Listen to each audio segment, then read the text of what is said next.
Hello అండి, నమస్తే. Welcome back to Family Bytes. ఈరోజు వీడియోలో కృష్ణాష్టమి సందర్భంగా అటుకులతో ఈజీగా చేసుకునే 3 రకాల ప్రసాదం రెసిపీస్ని చూపించబోతున్నాను. అటుకులతో పాయసం, అటుకుల స్వీట్ ప్రసాదం, అటుకుల లడ్డూని చూపిస్తున్నాను. ఈ ప్రసాదాలను చేసుకోవడం చాలా ఈజీ. కేవలం 5-10 నిమిషాల్లోనే ఈజీగా చేసేసుకోవచ్చు. ముందుగా అటుకులతో పాయసాన్ని ఎలా చేసుకోవాలో చూద్దాము. ముందుగా ఒక బౌల్లోకి 3/4 కప్పు దాకా బెల్లాన్ని వేసుకోండి. ఇందులోకి 1/2 కప్పు దాకా నీళ్ళని వేసుకొని ఈ బెల్లాన్ని కరిగించుకోవాలి. మనకి బెల్లం ఎటువంటి పాకం రావాల్సిన పని లేదు, జస్ట్ ఇలా కరిగితే సరిపోతుంది. ఇలా కరిగించుకున్న బెల్లం వాటర్ని చల్లారేంత వరకు పక్కన పెట్టేసేయండి. ఇప్పుడు ఒక ప్యాన్లోకి 1 టేబుల్ స్పూన్ దాకా నెయ్యిని వేసుకోండి. నెయ్యి హీట్ అయ్యాక ఇందులోకి 2 టేబుల్ స్పూన్ల దాకా డ్రై ఫ్రూట్స్ని వేసుకోవాలి. బాదం, కాజు, ఎండు కొబ్బరిని కలిపి వేసుకోండి. ఇవి కొంచెం ఫ్రై అయ్యాక ఇందులోకి 1 టీ స్పూన్ దాకా కిస్మిస్ని కూడా వేసుకొని ఫ్రై చేసుకుందాము. ఇలా ఫ్రై చేసుకున్న డ్రై ఫ్రూట్స్ని ఒక బౌల్లోకి వేసుకొని రెడీగా పక్కన పెట్టుకోండి. ఇప్పుడు ఇదే ప్యాన్లోకి లావుగా ఉండే అటుకుల్ని 1 కప్పు దాకా వేసుకోండి. వీటిని ఒక 2-3 నిమిషాల పాటు బాగా ఫ్రై చేసుకోవాలి. ఇలా ఫ్రై చేసుకున్న తర్వాత ఇందులోకి 2 టేబుల్ స్పూన్ల దాకా ఎండు కొబ్బరి పొడిని వేసుకోండి. మీరు కావాలంటే పచ్చి కొబ్బరినైనా యాడ్ చేసుకోవచ్చు. ఇప్పుడు అంతా ఒకసారి బాగా మిక్స్ చేసుకొని ఇందులోకి మనం ఏ కప్పుతో అయితే అటుకులను తీసుకున్నామో అదే కప్పుతో 2 కప్పుల దాకా పాలను వేసుకోండి. అలాగే 1/2 కప్పు దాకా నీళ్ళని కూడా వేసుకొని ఒకసారి బాగా మిక్స్ చేసుకోండి. ఇక్కడ నేను బాయిల్ చేసిన మిల్క్ని తీసుకున్నాను. మీరు కావాలంటే పచ్చి పాలనైనా వాడుకోవచ్చు. ఇప్పుడు మూత పెట్టి ఒక 2-3 నిమిషాల పాటు ఉడికించుకోండి.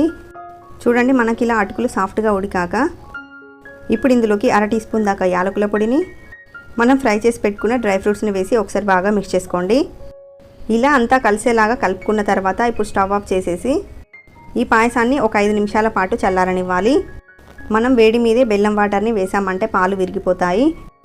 సో కొంచెం చల్లారాక ఈ బెల్లం వాటర్ని ఫిల్టర్ చేసి యాడ్ చేసుకోండి. ఇలా ఫిల్టర్ చేయడం వల్ల బెల్లంలో ఏమన్నా నలకలు ఉంటే పోతాయి. ఇప్పుడు అంతా కలిసే విధంగా ఒకసారి బాగా కలుపుకోండి. ఈ పాయసాన్ని మళ్ళీ మనం వేడి చేయాల్సిన పని లేదన్నమాట. ఇలా అంతా కలిపేసుకున్న తర్వాత ఇప్పుడు సర్వ్ చేసుకోవడమే. సో అంతేనండి, చాలా సింపుల్గా కృష్ణునికి ఇష్టమైన అటుకులతో కమ్మనైన పాయసం అయితే రెడీ అయిపోయింది. నెక్స్ట్ అటుకుల ప్రసాదాన్ని ఎలా చేయాలో చూద్దాము. ముందుగా ఒక బౌల్లోకి 1 కప్పు దాకా అటుకులను తీసుకోండి. మరీ పల్చగా కాకుండా మందంగా కాకుండా మీడియం థిక్నెస్లో ఉండే అటుకులు తీసుకుంటే మనకి పోహా స్వీట్ అనేది పర్ఫెక్ట్గా వస్తుంది. ఇందులోకి నీళ్ళు వేసి ఒక 2 సార్లు బాగా కడిగి తీసుకోండి. ఇలా 2 సార్లు కడిగి ఒక స్ట్రైనర్లోకి తీసుకోండి. ఇలా 2 నిమిషాలు వదిలేసామంటే అటుకులు ఇలా పొడి పొడిగా అవుతాయి. మనం అటుకులని నానబెట్టాల్సిన పని లేదు. కడిగిన వెంటనే స్ట్రైనర్లోకి వేసామంటే పొడి పొడిగా అయిపోతాయి. ఇప్పుడు స్టవ్ మీద ప్యాన్ పెట్టుకొని 2 టీ స్పూన్ల దాకా నెయ్యిని వేసుకోండి. నెయ్యి వేడయ్యాక ఇందులోకి 2 టేబుల్ స్పూన్ల దాకా డ్రై ఫ్రూట్స్ని వేసుకోండి. బాదం, కాజు, కిస్మిస్ని వేసి ఫ్రై చేసుకోండి. ఇవి ఫ్రై అయ్యాక నెయ్యితో సహా ఒక బౌల్లోకి వేసుకొని రెడీగా పక్కన పెట్టుకోండి. ఇప్పుడు ఇదే ప్యాన్లోకి 1/2 కప్పు దాకా బెల్లం తురిమిని వేసుకోండి. ఇందులోకి 2 టేబుల్ స్పూన్ల దాకా నీళ్ళని వేసి ఈ బెల్లాన్ని కరిగించుకోవాలి. మనకి బెల్లం ఎటువంటి పాకం రావాల్సిన పని లేదు. ఇలా బెల్లం అంతా కూడా పూర్తిగా కరిగిపోయాక ఇందులోకి మనం కడిగి పెట్టుకున్న అటుకులను వేసుకోండి. అటుకులను వేసి స్లోగా మిక్స్ చేస్తూ అటుకులకు ఈ బెల్లం పాకాన్ని బాగా పట్టించాలి. ఇలా 2 నిమిషాల పాటు మధ్య మధ్యలో కలుపుతూ ఉంటే అటుకులు బెల్లం పాకాన్ని పీల్చుకొని దగ్గరగా అవుతుంది. ఇప్పుడు ఇందులోకి 1/2 టీ స్పూన్ దాకా యాలకుల పొడిని, మనం ఫ్రై చేసి పెట్టుకున్న డ్రై ఫ్రూట్స్ని నెయ్యితో సహా ఇందులో వేసుకోండి. ఇప్పుడు అంతా కూడా కలిసే విధంగా ఒకసారి బాగా కలుపుకోండి. ఇలా మరొక 2 నిమిషాల పాటు కలిపి తీసుకుంటే మనకు సాఫ్ట్గా టేస్టీగా అటుకుల ప్రసాదం అయితే రెడీ అయిపోయినట్లే. ఇలా మనం ప్రసాదం కోసమే కాకుండా మనకి స్వీట్ తినాలనిపించినప్పుడు క్విక్గా చేసుకొని తినేసేయచ్చు. సో అంతేనండి, చాలా సింపుల్గా కృష్ణునికి ఇష్టమైన అటుకులతో స్వీట్ ప్రసాదం ఇలా చేసి కృష్ణాష్టమి రోజు మీరు కూడా నైవేద్యంగా పెట్టండి. నెక్స్ట్ అటుకుల లడ్డూని ఎలా చేయాలో చూద్దాము. ముందుగా ప్యాన్లోకి 2 కప్పుల దాకా అటుకులను తీసుకోండి.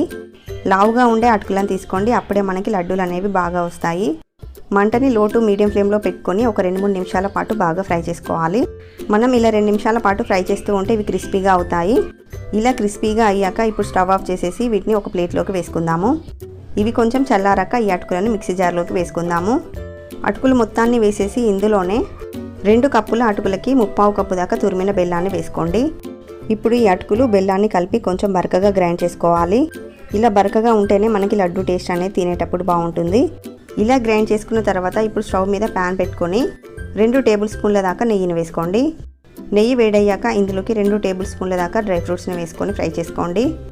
బాదం, కాజు, ఎండు కొబ్బరిని వేసుకోండి. ఇవి కొంచెం ఫ్రై అయ్యాక ఇందులోకి 1/2 కప్పు దాకా ఎండు కొబ్బరి పొడిని వేసుకోండి. ఎండు కొబ్బరిని వేసి ఒకసారి అంతా మిక్స్ చేసుకొని ఇప్పుడు ఇందులోకి మనం గ్రైండ్ చేసి పెట్టుకున్న అటుకులు ఇంకా బెల్లం పొడిని వేసుకోండి. ఇందులోనే 1/2 టీ స్పూన్ దాకా యాలకుల పొడిని వేసుకొని అంతా కలిసే విధంగా ఒకసారి బాగా మిక్స్ చేసుకోండి. ఇప్పుడు స్టవ్ ఆఫ్ చేసేసి ఈ మిశ్రమాన్ని కొంచెం చల్లారనిద్దాము. ఇది కొంచెం చల్లారిన తర్వాత ఇందులోకి 2 టీ స్పూన్ల దాకా నెయ్యిని వేసుకొని ఒకసారి బాగా కలుపుకోండి. మీరు కావాలంటే మొత్తం నెయ్యితోనే ఈ లడ్డూలు చుట్టుకోవచ్చు. ఇక్కడ నేను 1 టేబుల్ స్పూన్ దాకా కాచి చల్లార్చిన పాలను వేస్తున్నాను. మనకి పాలు అనేవి ఎక్కువగా పట్టవు, చూసుకుంటూ కొంచెం కొంచెంగా యాడ్ చేసుకోండి. పాలను వేసి అంతా కలిసే విధంగా ఒకసారి బాగా కలుపుకోండి. ఇప్పుడు కొంచెం కొంచెంగా ఈ మిశ్రమాన్ని తీసుకొని లడ్డూలాగా చుట్టుకోండి.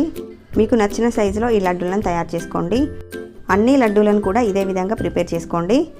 సో అంతేనండి, చూసారు కదా అటుకులతో ఈజీగా లడ్డూని ఇలా ప్రిపేర్ చేసుకోవాలో. మీరు కూడా ఈ కృష్ణాష్టమికి అటుకులతో లడ్డూని ఇలా చేసి చూడండి. చాలా టేస్టీగా ఉంటుంది, చేసుకోవడం కూడా చాలా ఈజీ. అటుకులతో చేసుకునే ఈ హెల్దీ లడ్డు రెసిపీ మీకు నచ్చితే వీడియోని లైక్ చేయండి, షేర్ చేయండి. మరిన్ని టేస్టీ రెసిపీస్ కోసం ఛానల్ని సబ్స్క్రైబ్ చేసుకోండి. Thank you for watching.